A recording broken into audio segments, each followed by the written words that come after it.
This is bold, this is loud, this is so not a neutral eye look. This is finally the time where I am trying this beast of a palette. This is the QIAN YAN, and I hope I'm saying this right. I do write the name right up here or somewhere on the screen. This is the Dragon Ascension palette.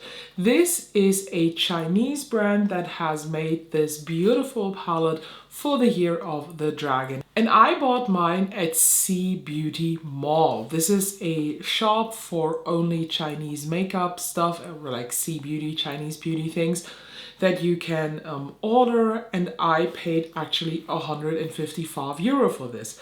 Originally this sells on the website for over €200, but when you put this in your cart at C Beauty Mall and then you fill out the checkout details but you do not check out, you just close the website, you know this from other websites, that you get reminded, oh, you forget something in your cart, and the longer you wait, the more percentage you get. And after 5 days or so, I got a 25% coupon, which was the highest that I found from any other research. So I thought, okay, for $150, it's okay, it's doable. The palette itself comes in this beautiful, very, very big cardboard box that when you open it, oh my God, opens like that. And then you have in the top the space where the mirror is attached to.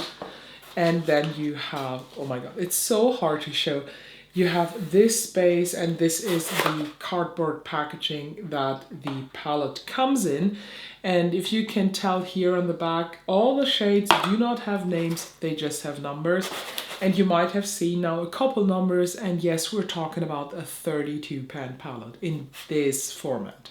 Not gonna lie, this looks a bit like a giant floor tile, and just so you see how long this is my arm. So my fingertips are here and here the elbow. This is the mirror that it comes with. This is a full metal mirror, so this is really, really heavy and you can totally kill somebody with that. I personally don't like the mirror part itself because it's like so weirdly shaped that everything is like fish eyeing away, if that makes any sense. It makes me a bit dizzy looking into the mirror, but when I use it like very up close while creating a look, it is fine. But as soon as I try to look at myself further away, I get really dizzy. So will not be my favorite mirror, but it's a pretty one. So what do you actually get? 16 pans per row in 2 rows. And I don't understand that. Why haven't they made like 4 times 8? But I have seen from other creators that are in the Asian market, so like mainly Chinese and Japanese creators, that they really like this sort of a design because it's different. And I have to agree, it is different enough that it will stand out in my collection the whole fucking time. And the question you might ask now is, how the fuck did you stumble across this palette? TikTok.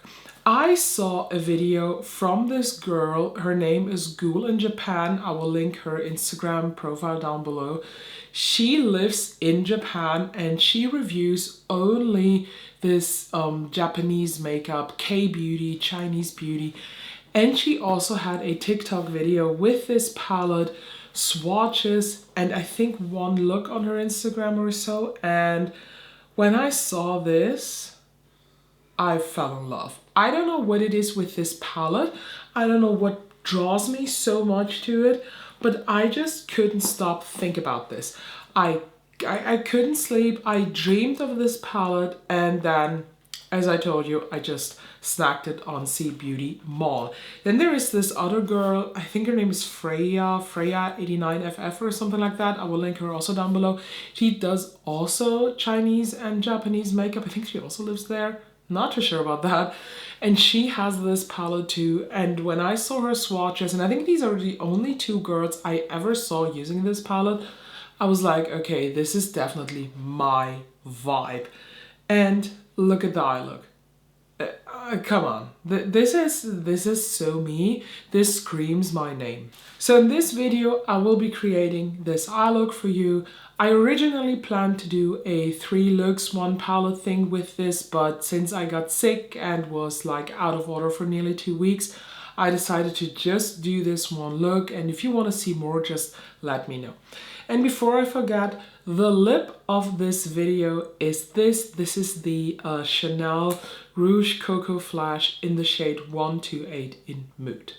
But now let's just head over to the tutorial and then of course do some final thoughts about this palette and whether or not this is worth it. Okay, I actually have no fucking clue where to start. I mean, we're talking about 32 pens, so I just try to roll with it. I do have a slight vision what I want to do.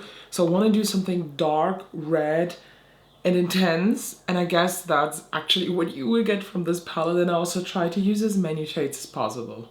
But I'm starting with this shade, which looks like a nice kind of plummy, whatever, deep shade. And I haven't even swatched them, so I'm very excited. And look at this friggin' mirror. This is it. Okay, what I do is I tap this here on the most outer part. Okay, wow. Kinda intense, kinda patchy.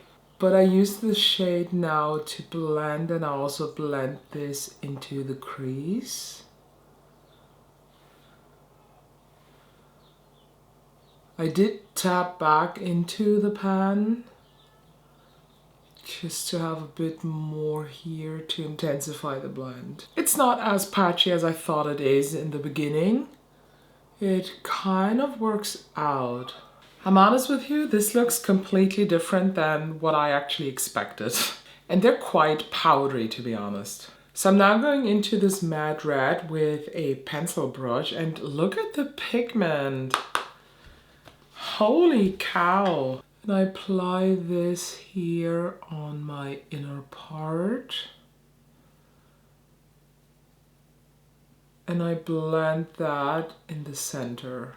I'm honest with you, I think a plain white shadow in this palette would have done a lot of good things to this. So I applied now my glitter glue, and I have actually no idea what to use next. I'm a bit overwhelmed kind of, so I'm going in with this shade here, which is a blue that has a grayish dark base.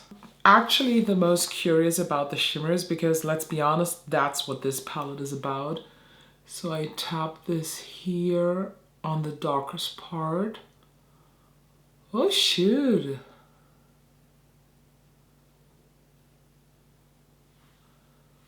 Okay. This looks really stunning. So I'm now tapping into this up here, and I apply this in the center. Oh boy. So for the inner part of the lid, I'm using this beautiful gold. They have a very interesting texture. They are like putty shades, but not flaky putty. Like for example, the flaky Oden's Eye ones, they do feel putty and creamy too. These are putty and creamy, but they're not flaky. This shade is a wet dream, I tell you that.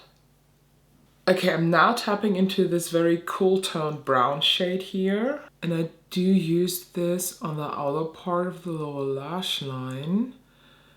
And I slightly blend this inwards, but I try to concentrate here on this outer part. By the way, this golden inner part shade had so much fallout. Everything underneath my foundation is super glittery. Even with the spoolie, I was not really able to remove it, so my fault maybe was that my brush had no glitter glue on like the first one, so maybe I should have sprayed my brush.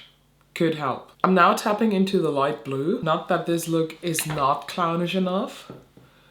And I use this starting in the center, blending it inwards and a bit outwards. So I'm now going into this shade down here, which it looks like the other two whites, but this one has a holographic shift to it. This one seemed to shift like bluish purple, and this probably is a real translucent shade. And I'm going to use this on the brow bone, and I sprayed the brush with a little bit of Fix Plus, and now I'm just tapping it in.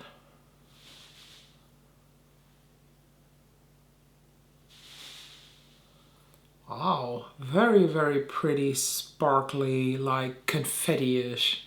Okay, so far I'm done. Just the brow bone highlight is missing, and I said I'm using this one. This might be a real translucent shade, so let's see. Okay, I just apply this under the brow and I always drag it slightly inwards. Oh, it is what it is. It is a more translucent glitter shade that looks more like snow.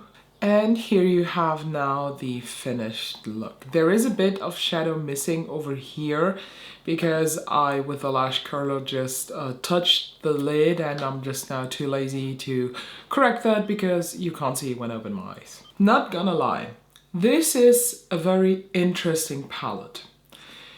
Is this something that you should own? Yes and no. I think when you first look at this palette, this might look a bit chaotic and uncoordinated, but there is actually a theme in this palette. So it starts basically with somewhat of a pink hue, then it turns here into this golden, like translucent silver hue, and then it turns into green, blues, and some muted shades here in the back. When it comes to the mattes, I personally am not the biggest fan of the choices in here. I think instead of having this blue and this orange, a white and a mid-toned gray could have benefited this palette much better than blue and orange. There is something very, very special to these shimmer formulations in here that actually makes this palette, to me, worth the money that I paid for it. Is this now better than any other indie palette that I own? Absolutely not. This is also not a mind-blowing, groundbreaking, the makeup world, revolutionary, overrolling concept of a palette. Definitely not. But there is something in there that is different from the indies that you might know from the American companies like Odin's Eye or Adept Cosmetics or even QIAN.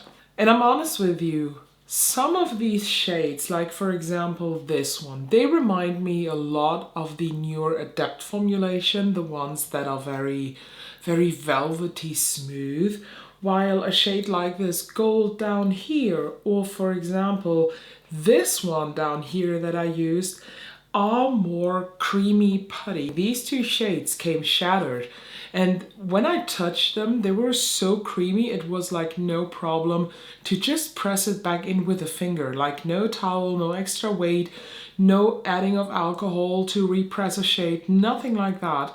It just works, and now it's just chilling in here. The artwork, we don't have to argue with that, is stunning. I think this is a beautiful thing, but one thing that I just did not tell you in the beginning, but I think you should know, the packaging is true bullshit. Like, this is the cheapest of the cheap you were able to get. This does not even have a magnetic closure.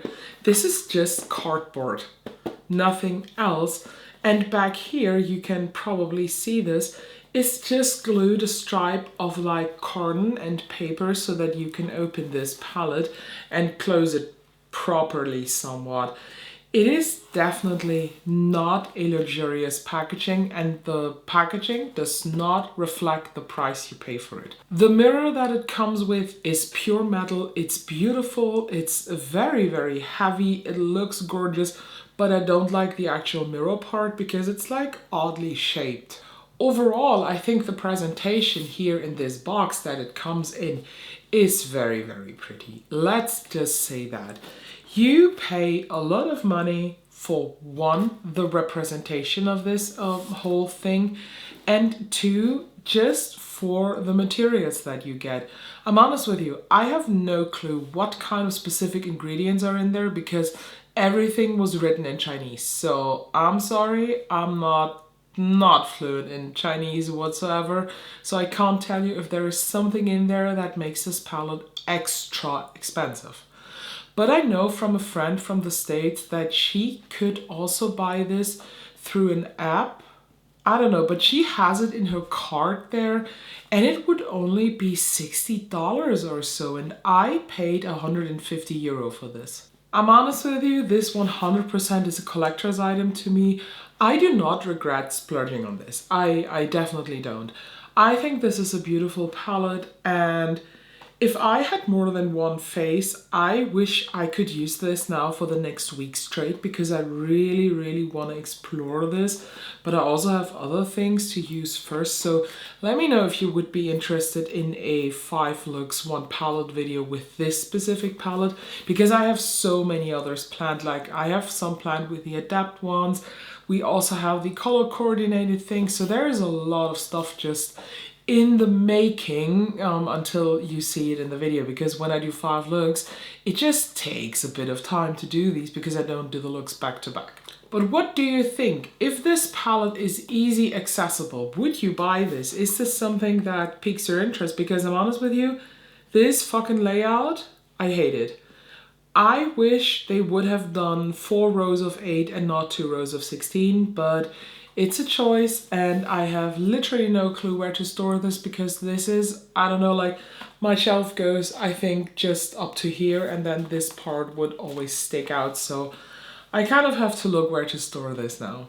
Overall, I like this look. I think this is a very, very intense look, and this is loud, this is bold, this is glitter, this is intense metallics. And I think I haven't mentioned it so far, but here are no duochromes or multichromes in there. Like you have this shade up here that I used in the center, that is a duochrome, yes, it's one.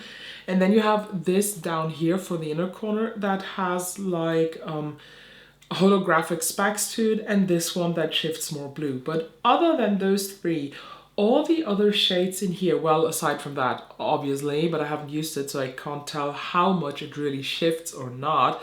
Because if this is like the Adept, like swirly shades, then it will turn into one color with no shift. But let's just say, other than those 4, all the metal shades in here are pure metallics. And I think that is the vibe a lot of people want, because as we talked in the Controversy Friday, not every palette needs to have a multichrome. Multichromes, they're not dead, not at all, but I think we can slowly move away from the multichromes and go back to intense metallics, because this gold here in the center, or in the inner part, not center, how amazing is this? This is liquid molten metal, and I love it and I live for it. Okay, so but that's enough now. Thank you so much for being here again. I'm very sorry for my voice, but you will hear this voice probably in other videos, or you have heard it in other videos. So thanks for staying with me, for going with me through this sickness time, and I hope I can see you in the next one.